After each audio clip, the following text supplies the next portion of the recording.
What's good YouTube, and welcome to the house. It's about to be Valentine's Day. You guys are about to be ripping open 3 of those new Soul Burner structure decks and putting together a strategy you haven't got to play with, so why not go ahead and get you guys excited for the next structure deck coming out with a ton of releases dropping tonight. And I haven't got to read through these yet, so let's discover them together. Endymion is an archetype now.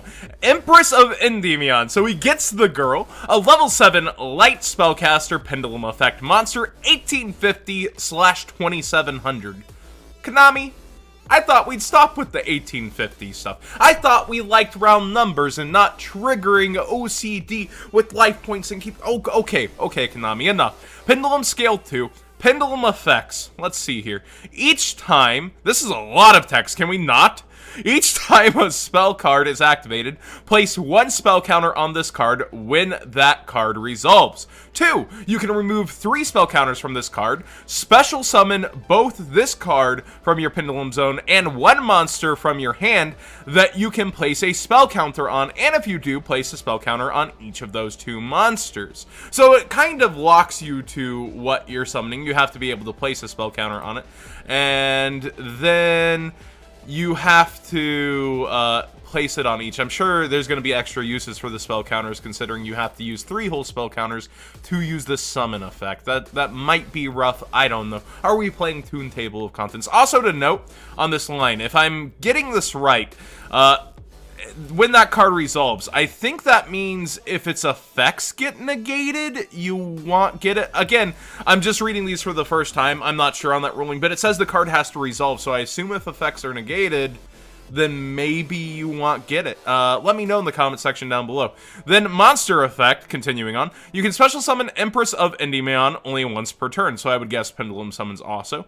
If this card is special summoned, you can target 1 other card you control with a spell counter or counters on it, and 1 card your opponent controls. Return both of those targets to the hand or hands, even if the first target no longer has any spell counters, then place onto this card the spell counters that were on the card returned to your field to the hand. So I'm guessing if there's a quick effect using spell counters, it still resolves, is what is clarifying. Okay.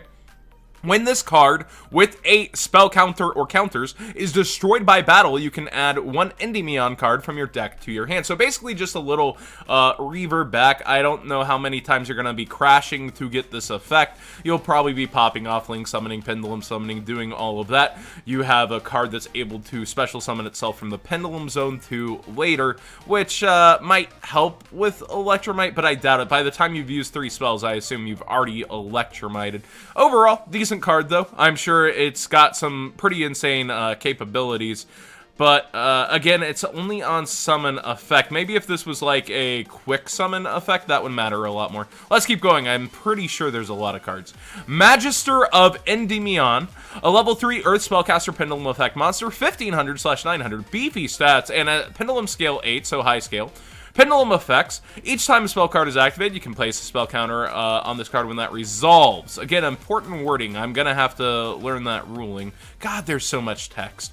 You can remove 3 spell counters from this card, special summon both this card from your Pendulum Zone and 1 monster from your face-up extra deck that you can place a spell counter on, and if you do, place a spell counter on each of these 2 monsters. That seems better than the first one. So with this, both this card from your Pendulum Zone and 1 monster from your hand, instead you're using a resource that you've already used if it's in your extra deck. So I'm already liking him low, and he's better, and he's a lower level. That's kind of nice. And if you do, place a spell counter on each of those 2 monsters. So really good so far for him. You can special summon Magister of Endymion's only once per turn. Oh, we're getting a hard once per turn on specialing all of these. When this card declares an attack, you can place 1 spell counter on this card. Okay, so that's pretty good. Once per opponent's turn quick effect, you can remove 3 spell counters from your field, special summon a monster from your deck that you can place a spell counter on. Okay, he's busted. If this card in a monster zone is destroyed, not just by battle, notice, or your opponent's card affects yours too, you can place this card in your Pendulum Zone, then place spell counters on this card equal to the spell counters that were on it. This guy does it all. Okay, Magister, you're good. That's freaking good. Alright, so we have Servant of Endymion. Alright, don't get political with my Yu-Gi-Oh cards, thanks. Level 3, Wind Spellcaster Pendulum Effect Monster, Pendulum Scale 2, 900/1500. Pendulum effects, each time a spell card is activated, place one spell counter on this card when this card resolves, or that card resolves. You can remove 3 spell counters from this card, special summon both this card from your Pendulum Zone, and 1 monster from your deck with 1,000 or more attack. So, even a better starter, so okay, that's good. That you can place a spell counter on, and if you do, place a spell counter on each of those 2 monsters. You can special summon Servant of Endymion's only once per turn. This card can attack directly while it has spell counters, but it's not beefy. Okay. Once per opponent's turn, quick effect, you can discard a card, place a spell counter on this card, and all other cards you control that can place a spell counter on. That's going to end up pretty good. If this card in a monster zone is destroyed, you can place this card in your Pendulum Zone, then place spell counters on this card equal to the spell counters that were on it. Okay, sensing the theme here. She honestly seems like the worst one so far out of the 3. Alright, I see a spell next. We've got Spell Power Control. Normal spell, you can only activate 1 card with this card's name per turn. All these hard ones per turns are going to come back to bite a little bit, but I feel like they had to do it. Add 1 Endymion card from your deck to your hand, then place as many spell counters as possible on cards you control that you can place a spell counters on, but no more spell counters than the total number of spell power grasps and spell power controls on your field and graveyard. So I guess there's going to be extra that you can do with it, but it's like limiting it. So it's let me reread this. You add an Endymion card from your deck to your hand. So this is a Rhoda, first off. Let's get that out of the way. It's a Rhoda with extra. Then place as many spell counters as possible on cards you control that you can place spell counters on, but no more spell counters than the total number of spell power grasp and spell power control. So this card itself, so that's at least 1. So it is Rhoda for the entire archetype with a bonus. That is insane. That should be limited to once per turn. Endymion Lab. Alright, it's been a while, Tempest. Continuous spell. You can only activate 1 card with this card's name per turn. This card becomes Magical Citadel of Endymion while it's in a spell and trap zone. Okay. Each time a spell card is activated, place a spell counter on this card when that card resolves. Okay. Once per turn, if a spellcaster monster you control is destroyed by a battle after damage calculation, you can remove 6 spell counters from your field, special summon a level 7 or higher spellcaster from your hand or deck. Specifically by battle highly limits this card. Basically, this is a spell counter magnet alternative that tries to punish battle if this isn't taken care of, is what I'm sensing out of it. I don't know that it'll be played off the top of my head, because you just put the spell counters on other cards that you're going to use. Guidance of Spell Salvation, a normal spell.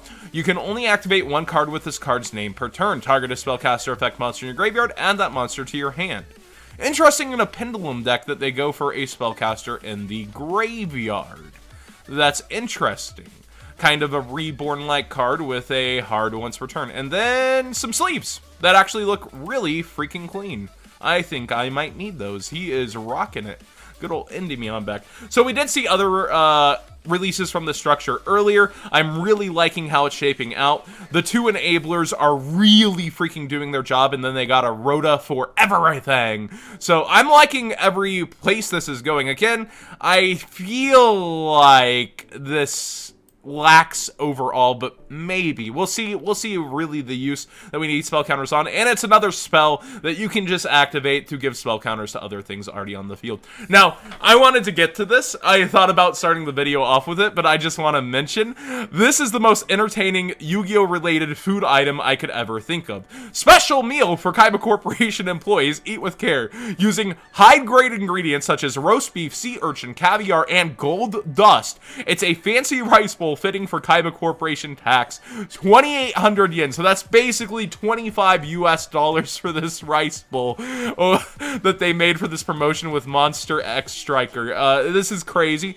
Also, the Blue Eyes Parfait looks insane, I might add. I think if I was in Japan, I'd be trying these for sure. It's insane and awesome. So I just thought, if you haven't been keeping up with the collab with Monster Strike, it's actually an anime me and my wife have watched before. We really enjoyed it. Lucy is really cool, and it's nice they made her into, I guess, the strongest level 6 vanilla in the game. Really awesome to have that branch. I don't think we'll see those cards in America, but we'll see how far the, I guess, good old copyright laws run and if we'll get it. But thank you so much for watching. What do you guys think as we approach Valentine's Day? And your attention might have already been on Salmon Greats. What do you think of the new spell counter cards? I'm really digging them overall. I think there's a lot of potential. I'm sure Triff's reaction is what a lot of people will be looking for. Now I've got 20 negates! Best deck ever! I don't know if he'll be going the good old spell counter route. I got a Ultimate Cerberus today I posted on Twitter too. It's nice to see spell counters as a mechanic come back. Tempest is scary though. Tempest Magician is scary. Hopefully this doesn't become some kind of FTK enabler. In the back of my head, that is my worry because there were FTKs with her before. We could see them again. Thanks for watching. Subscribe if you haven't already. Give this video a thumbs up if you enjoyed the discussion and the fair little warning in the back of my head that's being screamed. FTK, FTK. Will it become consistent? Let me know.